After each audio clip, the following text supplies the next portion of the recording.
Masha Allah, ɗaukaka yin Allah. Na san kowa zai so ya ga wannan sabon fim ɗin jarumar masana'antar Kannywood wacce aka fi sani da suna Rahama Sadau da kuma manya-manyan jaruman Indiya a ƙasar ta Indiya. Jaruma Rahama Sadau ta sake fitowa a wani tsalelen fim wanda aka fi sani da fim ɗin Indiya, wanda kowa zai so ya kalli wannan bidiyo ko kuma ya ji rahotanni a tattare da labarin. Ga dai cikakken rahoton nan kai tsaye yana zuwa maka a cikin wannan tasha tamu mai albarka yanzu nan ba tare da ɓata wasu lokuta ba.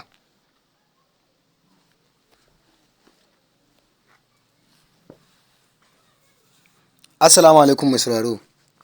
Barka da zuwa wannan tasha tamu mai suna Kano Hausa News TV. To da Allah in dai wannan zuwanka ne na farko, ka daure ka dangwala mana subscribing kana ka danna mana alaman ƙararrawa. Domin hakan shine zai baka damar samun cikakkun bidiyoyin mu daɗaɗa kuma zafafa akan lokaci da zaran mun ɗora. Mun gode da kallon wannan tasha tamu mai suna Hausa News TV da kuke yi a koda yaushe. Godiya ta musamman ga dukkan masu sauraron mu a cikin wannan channel ɗin tamu mai ɗumbin albarka.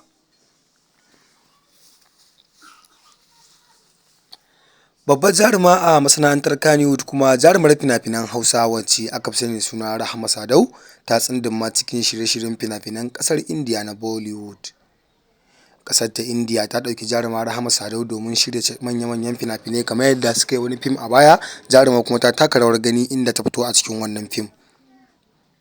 A karo na biyu yanzu jarumar wacce aka fi sani da suna Rahama Sadau ta fito a wani zazzafan fim kamar yadda kuke kallon ta tare da manya-manyan jarumai na cikin ƙasar ta Indiya. Inda jarumar kuma ta yi cikakken jawabi akan shafin nata na Facebook inda ta wallafa wannan cikakkun hotuna nata tare da manya-manyan jaruman Indiya a lokacin da ake shirya wannan shirin fim sabo wanda za su gabatar. Wannan abu dai ɗaukaka ce wacce ita kaɗai ta fara samu a cikin masana'antar Kannywood. Duk wanda suke shirya fina-finan masana'antar Kannywood da kuma Nigerian fim, Rahama Sadau ta yi fice ta tsallake inda a yanzu haka take taka rawar gani a manya-manyan fina-finai a ƙasar Indiya. Gaskiya dai wannan babbar ɗaukaka ce wacce jaruman masana'antar Kannywood ɗin ta samu, inda a yanzu haka dai kowa ya riga ya san Rahama Sadau bata bayyana mai da hankali akan fina-finan Hausa ba, domin kuwa kan ga sabon fim ɗin Hausa guda ɗaya da ita kaga Nigerian fim. Idan kuma ba Nigerian fim ba, likafa ta ci gaba, Rahama Sadau ta tsallaka zuwa Indiya. To kamar yadda dai masu magana suke cewa ta tafi inda ba a so ta je, inda mahassada suna nan suna jin haushi ta tare da wannan ɗaukaka da Ubangiji ya wa jaruman masana'antar Kannywood Rahama Sadau ta tsallaka zuwa ƙasashen Indiya domin ci gaba a harkar fina-finai, a ci gaba da shirya manya-manyan fina-finai. Jaruma kuma ta samu goyon baya daga manya-manyan jarumai a cikin masana'antar Kannywood wanda a yanzu haka suke kara mata ƙwarin gwiwa domin ta ci gaba da zuwa ƙasar Indiya, domin ko wannan ɗaukaka ce ba ƙarama ba.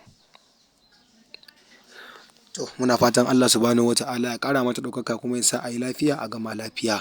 Kamar yadda kuka sani dai wannan jaruma ɗaya daga cikin jaruman masana'antar Kannywood ce wadda kuma ita nan suke shirya fina-finan Hausa, a yanzu kuma Allah mata ɗaukaka ta tsallaka zuwa ƙasar Indiya. So mai sauraro, me ra'ayin ka tattare da wannan rahoto da muka maka? Ya kamata a ce ka turo mana sakonka ta hanyar zuwa ƙasan bidiyon namu kai mana comment, domin kuwa muna yin duba duk sakonnin ku da ku saba aiko mana a koda yaushe da zaran mun ɗora muku bidiyoyin mu babu kakkautawa.